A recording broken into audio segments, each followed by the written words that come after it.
Hoy estamos comentando en el Café Mañanero la decisión del Tribunal de Justicia de la Unión Europea que ha fallado contra España por no pagar el paro a 395,000 trabajadoras del hogar. Vamos entonces precisamente a hablar con el abogado Javier Comínguez, que el abogado laboralista que pertenece al despacho Bento en Vigo. Don Javier, muy buenos días y coméntenos por favor cómo se ha llevado este proceso de una empleada que acude a su servicio para que usted le represente. Además es una empleada que quería pagar su seguridad social para que el Estado le pudiese proteger con esta cobertura que tienen los trabajadores del paro. Pues la tesorería le ha comentado que no era apta porque su régimen no pertenecía al régimen general y ha acudido a donde don Javier de Comínguez, quien a su vez ha demandado ante la justicia europea. Don Javier, muy buenos días y explíquenos cómo se ha dado este proceso. Hola, ¿qué tal? Muy buenos días. Pues más o menos es como cuenta, ¿no? Se inició a través de una reclamación directamente presentada en la Tesorería General de la Seguridad Social, donde no solo la empleada, no solo en este caso Mariana, era la que quería cotizar, ¿no?, para tener derecho hacia ese futuro, ¿no?, a las prestaciones por desempleo y a todo el abanico que luego ello provoca, ¿no?, sino que también la propia empleadora, la cabeza de familia, ¿no?, que la tenía contratada, también presenta en el mismo escrito señalando que ella también quiere contribuir, que le parece injusto el que no tengan derecho a esta prestación por desempleo.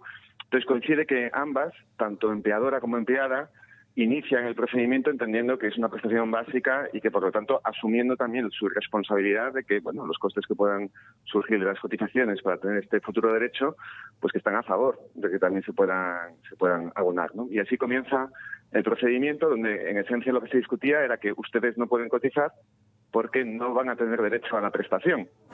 Con lo cual, al fin y al cabo, lo que se discutía, ¿no?, directamente era si había o no este derecho a la prestación por desempleo. Y usted, como abogado laboralista, ante esta decisión acude a la justicia europea y le da la razón a la empleada. Sí, porque nosotros ya de inicio sabíamos que la norma española era muy clara. O sea, no había ningún tipo de duda, decía que no, que cuando se integran en el régimen general y las empleadas de hogar, pues que no se les denegaba, ¿no?, el acceso a toda la protección que podría venir del desempleo, ¿no?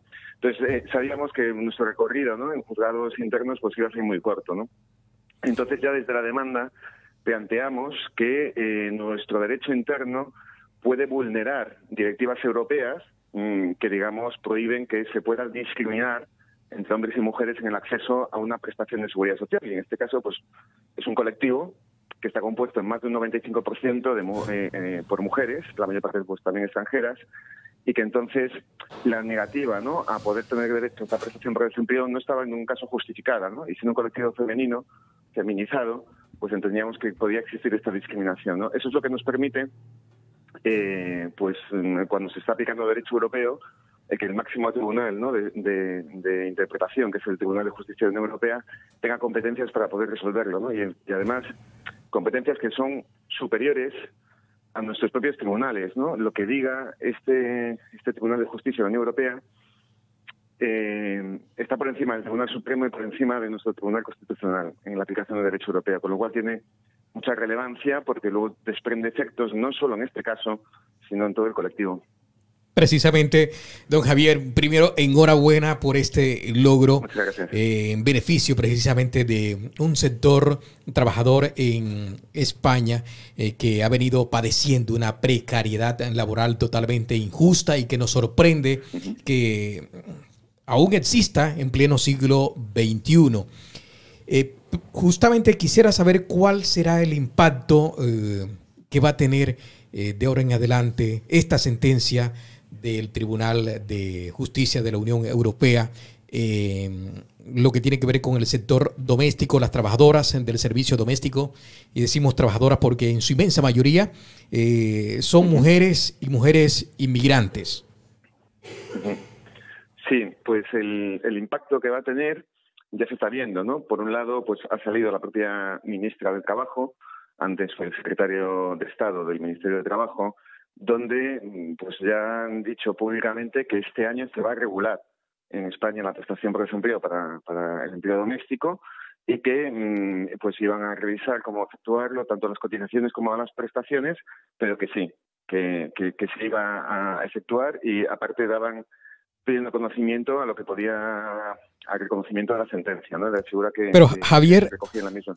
¿esta sentencia tendrá carácter retroactivo? Pues ahí depende. En principio no se señalan los efectos de la sentencia. Se dice simplemente que hay una discriminación en la negativa, ¿no?, a la cobertura de la prestación por desempleo.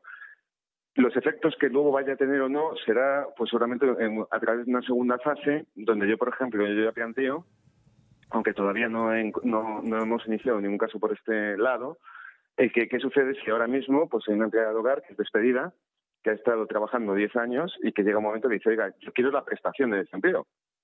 Le dirán, usted no ha cotizado durante estos años. Y dicen, sí, no he cotizado, pero porque ustedes no me lo han permitido. Y además ¿Qué espera usted discriminatorio. entonces de los efectos de esta sentencia? Por un lado, que se regule por parte del Gobierno y que, por lo tanto, se le dé un principio de seguridad jurídica. Ya han dicho que sí, veremos si en ese caso también genera efectos retroactivos. Segundo punto, que llegue un momento que se inicie una reclamación por parte de las propias empleadas de hogar, utilizando como soporte esta demanda para ya ahora reivindicar la prestación por desempleo en los casos en los que pueda surgir. Y en tercer punto, una mejora de las condiciones globales que tiene este colectivo, porque la propia ministra ya ha dicho que revisando la situación no solo van a modificar la prestación por desempleo, sino pues cuestiones, por ejemplo, como indemnizaciones que puedan tener en casos de despidos, que también van a proceder a revisarlas, ¿no? Es un poco, entiendo yo, los efectos que va a tener. Sí, don Javier, yo le pregunto, pues por supuesto hay una parte de las personas que estarían dispuestas a dar de alta, cumplir con la nueva ley que Dios mediante pues se llevará a cabo gracias a todo este trabajo de empleadores, ¿no? Pero ¿cómo se va a controlar esto? Porque en cualquier trabajo pues siempre suelen haber inspecciones de trabajo. Quiero decir, ¿qué va a ocurrir con aquellos empleadores que no estén dispuestos a pagar esta seguridad social a sus empleadas y que quieran continuar pues pagándoles en negro, ¿no? Y que cómo se va a controlar esta situación, ya que son empleadas que trabajan en un hogar. O a garantizar, sí, ¿no? Sería efectivamente esta sentencia. Exactamente. Sí, es cierto, ¿no?, que estamos ante un colectivo con una gran economía sumergida. De hecho, se calculaba, ¿no?, que de alta en el momento actual hay unas 400.000 personas y que habría como 200.000 más que estarían trabajando en esa economía sumergida. Los efectos de esta sentencia prácticamente no afectan a esa situación. Eso ya venía de mucho tiempo anterior y ya hay unos mecanismos internos para poder efectuarlo, ¿no? Es cierto que, por ejemplo, la inspección de trabajo, cuando son trabajos en domicilio, tiene más problemático el poder entrar en estos domicilios. Lo puede hacer, ¿eh? Lo que pasa es que tendría que pedir una orden judicial en un juzgado de lo social y en este caso permitirlo, lo cual en la realidad es que veamos que es prácticamente insostenible. Sí. Pero yo, por ejemplo, sí que tenía reclamaciones de empleadas de hogar que al fin y al cabo reclamaban por el reconocimiento de esta laboralidad y que se efectuaba a través de testigos. Pues tanto de algún vecino, que puede ser complicado, pues por ejemplo también el que trabajaba en la frutería y que veía que todos los días acudía con su empleadora, o el de la farmacia, etcétera, que es un poco lo que se pelea, ¿no? Don Javier, permítame dos o tres dudas que tengo y que se las quiero formular así de una vez para que usted nos la resuma. Uno, esta decisión del Tribunal de Justicia Europea ante el gobierno español es vinculante, es decir, se tiene que cumplir sí o sí, de acuerdo a lo que usted nos señala, que es una instancia superior. Lo segundo es si las empleadas del hogar y del cuidado tienen algún otro mecanismo para poderlo hacer efectivo bajo este paraguas que ya por lo menos ha salido con el Tribunal de Justicia Europeo. Y lo otro que nos gustaría saber es específicamente si... ¿cómo se podría hacer para acortarlo lo máximo posible? Porque digamos que usted nos señala que la ministra ha dado su voluntad, ha dicho que este año. ¿Sí será que este año, porque estamos estamos en el tercer mes, se podrá hacer este año, o como siempre sucede en política, se van extendiendo los plazos, se van dando mecanismos burocráticos? Sí, la verdad es que las tres preguntas están interconectadas, en cuanto a esos efectos, ¿no?, que va a generar la sentencia. Es cierto que es vinculante, es cierto que a través de esa propia vinculación que reconoce el propio Ministerio ya han iniciado, ¿no?, o por lo menos una declaración de voluntades. También es cierto que estamos acostumbrados a que estas declaraciones de voluntades pueden acabar, ¿no?, en nada, simplemente un compromiso, pero nada más. Pero sí que es cierto que yo entiendo que en el momento actual hay esta herramienta a través de la sentencia que va a provocar el que sí que se llegue a efectuarlo con independencia de lo que había antes, ¿no? Porque nosotros ya estamos viendo ahora que se están, digamos, promulgando nuevas sentencias a raíz de esta. Y os pongo un ejemplo. En Barcelona, hace 3 días, que también se dio en prensa, un juzgado ha condenado al Fondo de Garantía Salarial, al que tampoco se cotizan en el régimen de empleadas de hogar, pues porque en un caso de un empresario insolvente, de un cabeza de familia insolvente, reclamó la empleada de hogar y reclamó 6.000 euros a este fondo de garantía a pesar de que no había cotizado. Y la sentencia resuelve en su fundamentación y justifican que sí que tiene derecho a estos 6.000 euros porque entiende que hay una discriminación basándose en la sentencia del TJUE.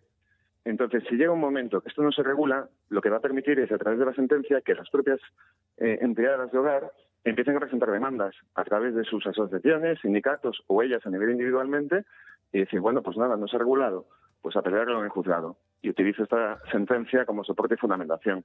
Es un poco lo que, a diferencia de lo que existía antes, pues puede preocupar un poco más al gobierno, pero de repente vea cientos de demandas que se le están planteando y con las consecuencias jurídicas y económicas que puedan implicar.